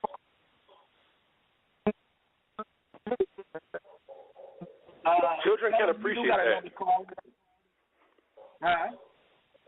Oh, I just said that children really can appreciate that. Right now they're in school and they're trying to compete with their peers, but they're not necessarily understanding what it took to earn those shoes. They're not understanding, that this is something that isn't going to be given to you your entire life, and you cannot feel like you're entitled to have these things. Instead, you have to have some sense of ownership over it. So for me and myself, before we gave, me and my wife, I should say, before we gave our kids these things, we would make sure that they did something to earn them. I don't care what it was.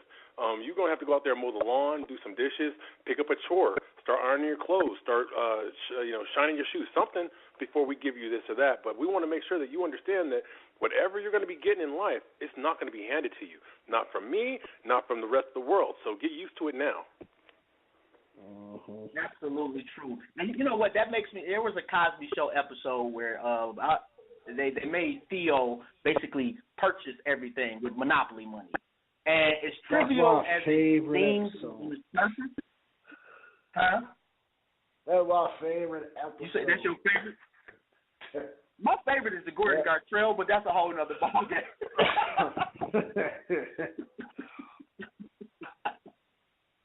That one scene taught me, like, give me, like. I said that one scene taught me a very important lesson. Right. You know, and the fact that we can still bring that up and recognize that, wow, you know, that wasn't actually, that's a great idea to do. Mm-hmm. When you're watching it, it seems a little trivial, but then when you realize, you know what, that helps that child prepare to be an adult. We're going to take 2732 right quick. And Thomas and Preston, man, I definitely want to say thank you, man, for sticking around with me. Queen is caught in a rainstorm somewhere, so it's great to be able to kind of celebrate fatherhood with some good brothers. Mm-hmm. So thank you for having us. We're going to take 2732. Oh, it's a pleasure, man. What's good, fam? What's up, Job? What's going on? Nothing, just listening to the show. Great topic. I feel like you guys, we need to start talking about parenting as a whole. You know, even if it's down from fathers to mothers, that's something that we really need to talk about because everything starts with our children. But the subject that you put up today, I feel like it was propaganda. I feel like talking about black fatherhood as a whole isn't something that's embraced because I had my father and I had my grandfather and so on and so forth. So I don't feel like that's something that they really like to talk about. For example, that Stephen Curry interview where he had his daughter on the interview. Now, you know, my opinion on it, you know, you shouldn't bring your child to work. But at the same time, people were saying, well, they don't want to see black fathers. That's not something they don't want to portray that in the media, that there are fathers out there, you know, taking care of their kids. And when they brought that to my attention, I thought about it. I was like, damn, that is kind of true. It is kind of true, you know. So I feel like it's really just propaganda. I feel like there are men out there who don't take care of their kids, but I can't sit there and say that the majority of black men don't take care of their kids. Now, Preston is on the line, right? Unfortunately. Yeah, I believe so, Preston. Don't do that. What's your thoughts, Preston? I just over this shit. Oh, man, I got to reiterate. Man. Oh, stop it, man. Like I said, question, man. All right, man, damn, chill. All right, what I said is that I agree that there is. Damn, I gotta remember what the hell I said. Now, yeah, I got it. What I agree that not all fathers are bad. That's not all black men are deadbeats. But what I did say is that not all black men are good fathers. That's just straight up and down. Okay. I experienced that firsthand as a teenager, and that pretty much changed my life. I speak on that through experience. So it's like all that we're not all bad. No, I never said that. But we are not all good either, is what I told Joseph when I called in. Mm-hmm. I explained my cousins and my sister's pain and my late cousin's pain, and I explained that, because I want I want him to see, to hear my experience that would prove that hey, we're not all good either. So it's kind of both sides of the coin. Okay, I can get where you're coming from. What I want to understand, what makes a black man a bad father? What makes him to where he is not this quote-unquote good father if he's there for his kid? Explain that to me. I mean, I can answer that for you, Preston, if you like. Preston, I need for Preston to answer this. Oh, God. I'm going on the radio with this. Okay. Can you repeat the question? Well, I'm going to do it like this. I'm going to let you go ahead and think about that for a second, Preston. I'm going to answer that anyway, because I can't. All right, so, John. My bad. Shoot. But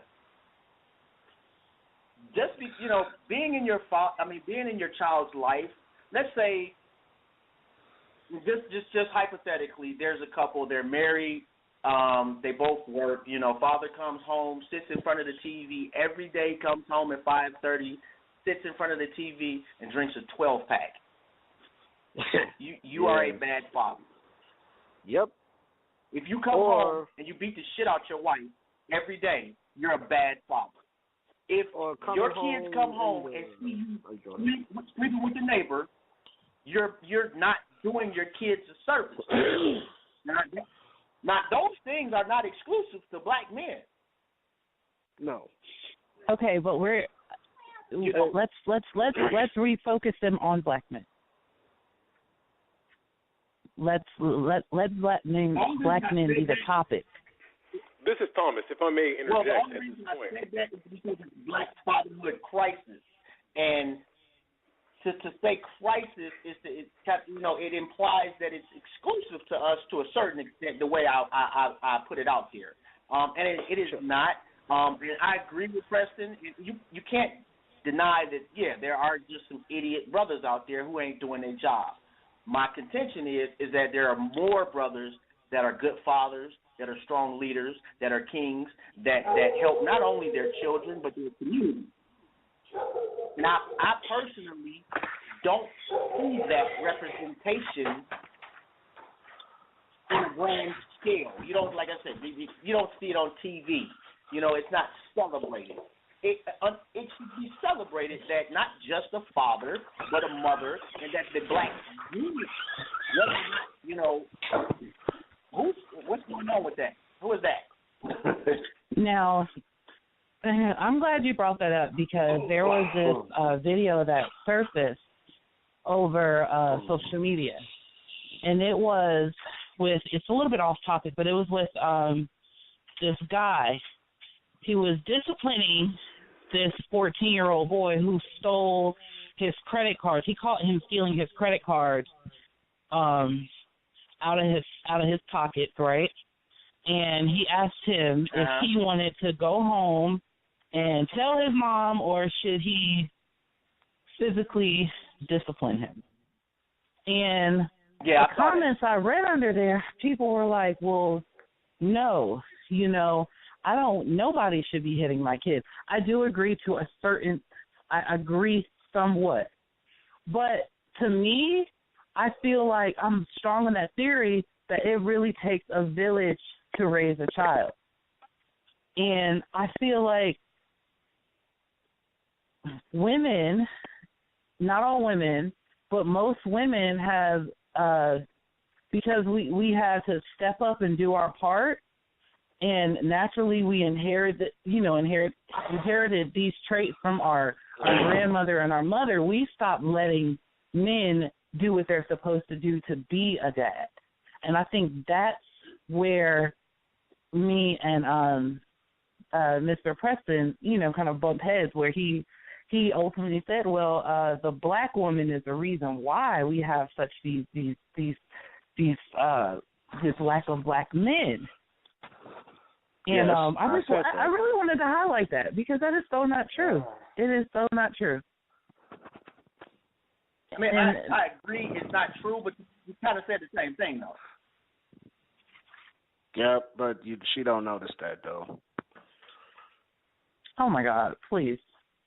Yes, she don't. Please, Preston. You did it. You literally you just said that women aren't allowing men to be fathers. That is. Yeah. We aren't. We aren't. You did. We are. No, it's not. No, it's not. It is the same thing. No, it's not. No, it's not. You said that we make bad choices of men. We make terrible choices with men, so that's why we have this lack of fatherhood. Yes, because you date, and I quote, you date bum-ass dudes who you knew was bum-ass dudes, but you ignored it thinking that, okay, maybe love and the pussy and fatherhood will change them, and it's never really the case. No, Preston. You can't get mad at me. Like I said, I've been through that. I've seen my cousins go through that, and I've seen the same older women in my life, their mothers, explain that to them, and they just one-handed. And shit, right now they're broken because of it. They regret every day that they listened to that information. Okay, I understood that, but this is where I was coming from. From yesterday when we had that discussion, I was talking about holding a barrier against men who made past mistakes, because a lot of men who were fucked up before they got locked up end up coming, some of them come out with a better head on their shoulders. So I can't sit there and say that I'm not going to hold it against them and be like, oh, they're bad men. That's where you're from. You call them bums. They're not bums. They're not. Okay, so let me just say it like this. Are you saying that a black man who kidnaps his kids for the majority of 7 years and their mother spends that amount of years looking for them and she dies looking for them and only sees them on her deathbed, you mean to tell me that that's not, bullshit? No, I don't even know what you're talking about, Preston. That just sounds like some abusive story. That sounds like an abusive story of a failed relationship and some other shit that went down. I'm talking about in general. You referred to men as shitty, ain't shit, ain't shit, and I don't put ain't shit in black men in the same sentence. I don't. That black dude is ain't shit, because that was a really ain't shit move right there. That took a family. No, I don't. Like, how? How do you? Hold on. Excuse me. Hold on 1 second. Imani? Yes. Yeah. Who's that on the other line? Is that you, Imani? Okay, Imani and Preston, hold on 1 second, because I want to bring Queen into the conversation also. But I also want to say that every brother that goes to prison, she's right, is not a bum just because he went to prison. It does not make you automatically a bum. However, hold on. However, if, in fact, the only brothers you date are brothers that come out of prison, that's a problem. Exactly. It's about choice. It's nothing wrong.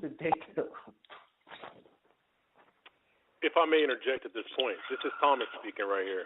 I can't speak on everybody else in their relationships, their wives, their girlfriends, or babies, mamas, whatever you got going on. What I can speak on is what I've experienced in my life and the other relationships that I've seen. And you know what? I'm sorry, I don't want to disrespect any females or make them feel inferior in any way, but I feel like the responsibility to hold the family together is a man's job. I feel like daddy makes a rule, daddy's the head of the household, daddy says what's going to happen, what's not going to happen. And when you end up in a situation where you let this woman push you to the side, you let her push you to the side. I understand if you go to the court, the court's going to give her the power. I understand that if you allow, it sounds like it's breaking up, but I hope y'all can y'all still hear me? Hello? Well, we do, Thomas. I hear you. Okay. I understand that, sometimes if you go to the court or you just can't let outside influences influence your decisions, men, grown men. Because you got your mother-in-law telling you one thing, you got, your own mother telling you something, you got the court telling you something else. You have to stand on your own as a man and make the right decisions for your children. Because if you don't, there is nobody else to do it for you, okay? Because when you let those decisions go to somebody else, they're not going to make decisions you are going to agree with, okay? And there's a point to where you got to just say, hey, look, I'm going to put my foot down, and this is the way things are going to happen. I pay the bills, I pay the rent, I put food in your stomachs, I put clothes on your back. And because of this, you guys are going to have to do what I say to make sure things get done. Okay. And hope and pray that you're going to make good decisions. That's true. That was it. I agree, Thomas. I definitely agree. I would hope that, I hate to see it because, I understand. Look, I got brothers, and they all have wives and children themselves, and none of them are trapped in this type of situation, but I got cousins. All my cousins are females. I got 20 cousins. They're all females. And a lot of them had children when they were 15, 16, 17 years old, and they ended up, with sometimes 2-3 kids by 2 or 3 different baby daddies. And I see the way they're raising their children, and it's not things I would necessarily agree with, but I know that if those children had their fathers in their lives, they would not be making the same choices, the same decisions. And on top of that, I'm sorry to say this, but, you got a different daddy coming through every couple months because you can't keep a relationship together. That's detrimental to your children, okay? Because your daughter's going to see that, and they're going to think that, this is how mommy does it, this is how I'm going to have to do it. Your sons see that, and they're going to think that women, they ain't about shit. They're going to think that women are just something you can use like toilet paper, just wipe your ass with them and throw them away. So it's not building a sense of family within your own family, and that's something that's absolutely, positively necessary to instill in children. Because when children see that they're part of a strong family, that they have this network of people that are there to support them, that are always going to be there for them, but also are going to provide guidance and leadership to them, they respect that, and then they pass that on to their children, and it just continues on and on down the line. I just hope that most of us, as black men, realize that we have that power. Mm-hmm. That is within our control. We just have to grab our power and just take care of it. It's not going to be easy. There's going to be resistance. People are going to call you names. People are going to disrespect you to your face, behind your back, every which direction. But still, you cannot let go. You cannot give up. You cannot give in. Because the second you give in, somebody's going to take advantage of that and do something you don't want them to do. Okay, I agree with that. And I apologize. My phone kind of died on me, so I'm back. Okay, this is great. Jobs. I was trying to get an understanding of what the disagreement was. What was it that Preston said? Because that's what I didn't hear. Because I understand what she's saying. And if what she's saying and what she said he said, then it's not the same thing. So what was it that he said? What's the disagreement about? Did he say that women are making bad choices by dating men, but they go to jail or something? No. Basically, yeah. At least that's what I thought. Okay, I'll be honest. The reason why I did that last night is just to F with you. I'm not stupid. But what I said is that, okay, there are horrible black men out here in relationships and horrible fathers, black fathers out here, just as well as there's good fathers. I gave you an example saying a dude took his kids away from my cousin, and she spent 7 years trying to get them back. And I said, now, is that a dude that's a bum-ass dude? You said no. And that's what got me messed up. Like, so how the hell is that not a bad... That wasn't me. I don't know what you said. Not. That was Amani that said that shit. So he's not a bad dude for doing that. And my cousin died, never seeing her first 2 born kids again. And that scarred them to this day. They fighting over custody now for them 2 kids in her name. And you mean to tell me that dude is not bad for that? I think it is. Is that what the debate was about, though?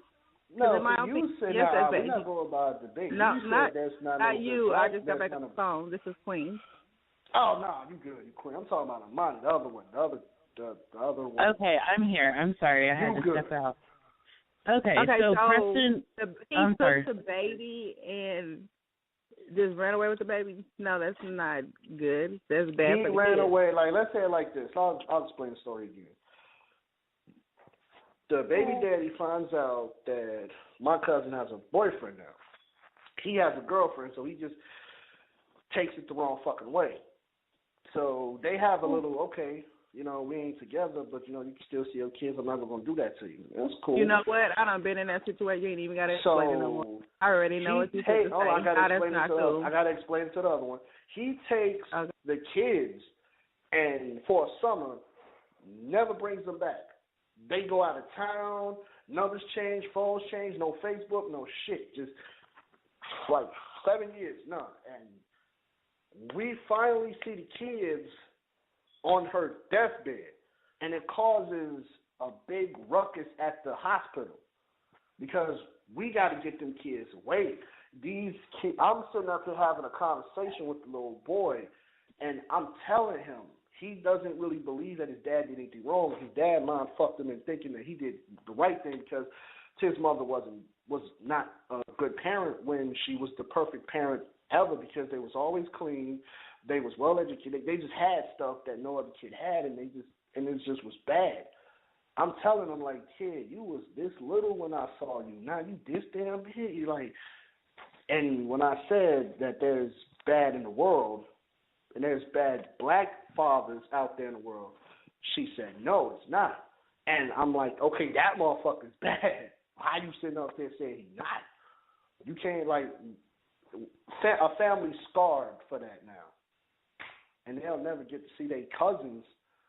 Somebody said there's no such thing as a bad black father? Yeah. No, I did not say that. I did not say that. Well, my whole point about it is when it comes to Preston, I'm at the stage where I know what we do that's fucked up. I'm completely aware of that. I know how fucked up our people can be. But at some point, we have to be at a stage of healing where we know that we are great. Because we don't get talked about. Black women being great mothers don't get talked about. Black men being great fathers don't get talked about. So we need to start embracing how great of a parent and how great of a people we are. That's where I come from.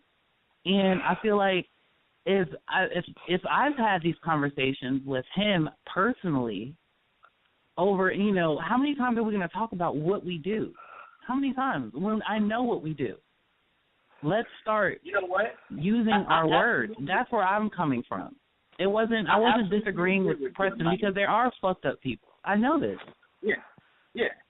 And but I'm not going to capitalize off how bad of people we are. I'm not about to keep on pointing fingers. That's the disagreement. I agree with you, Imani, on that.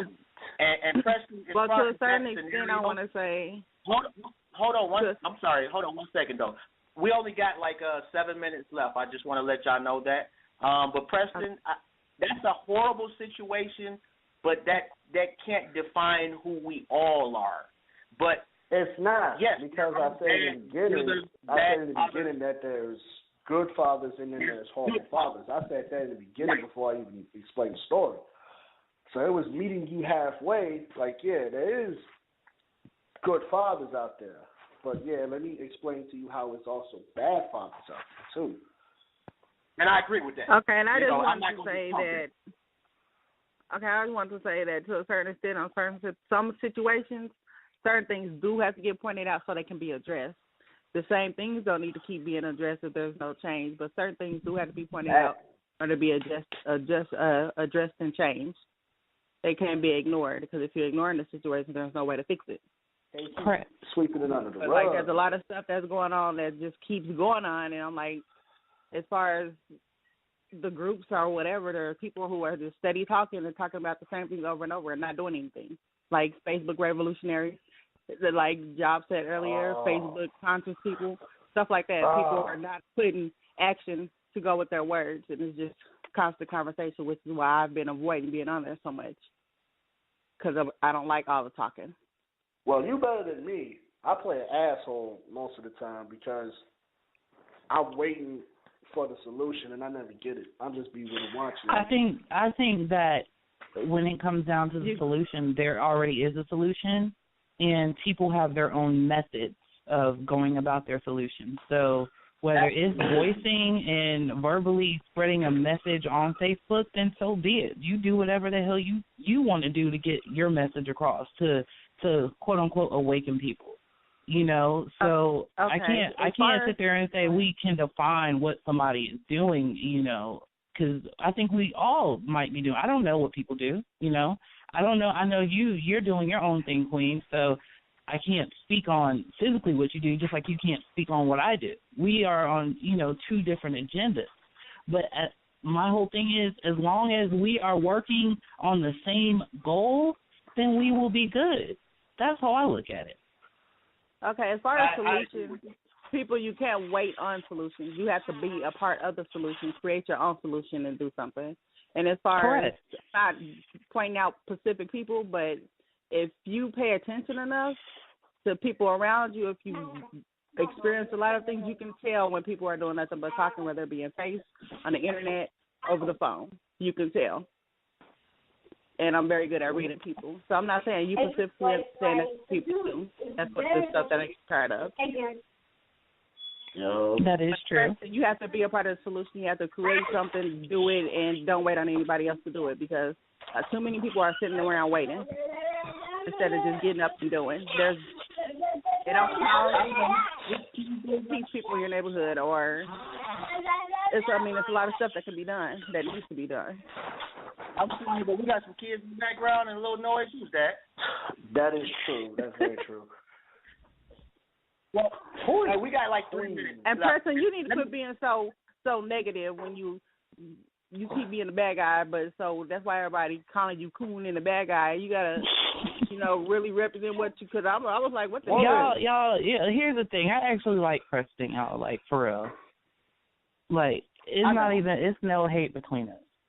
Well, I don't care if I'm called that, because I know the deepest truth of the situation.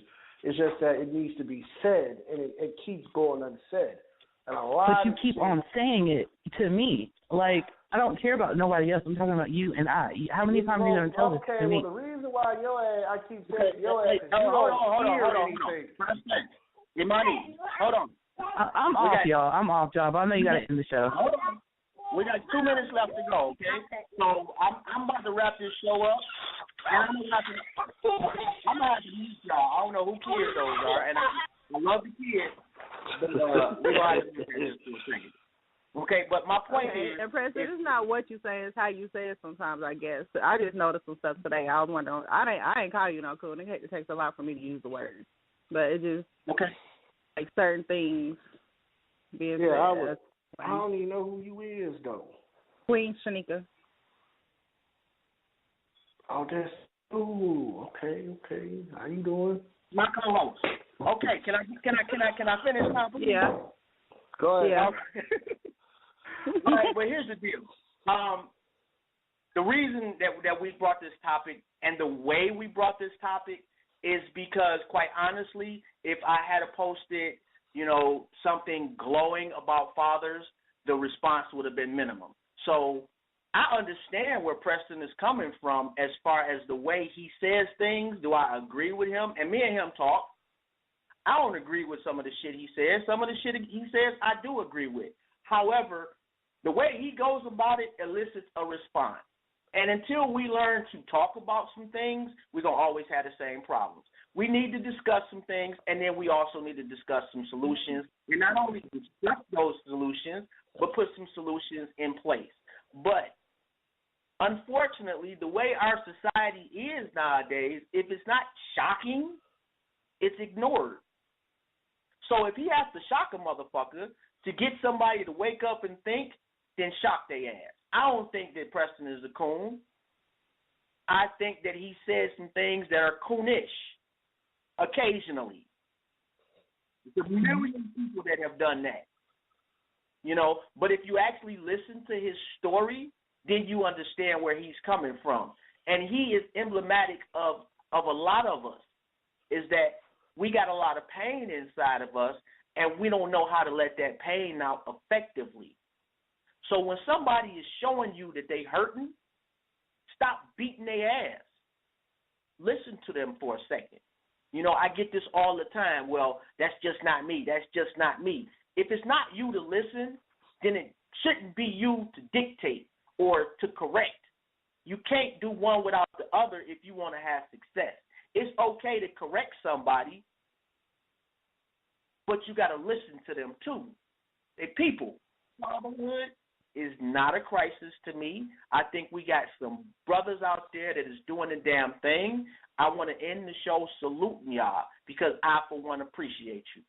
Y'all have a good one. Salute. Bless.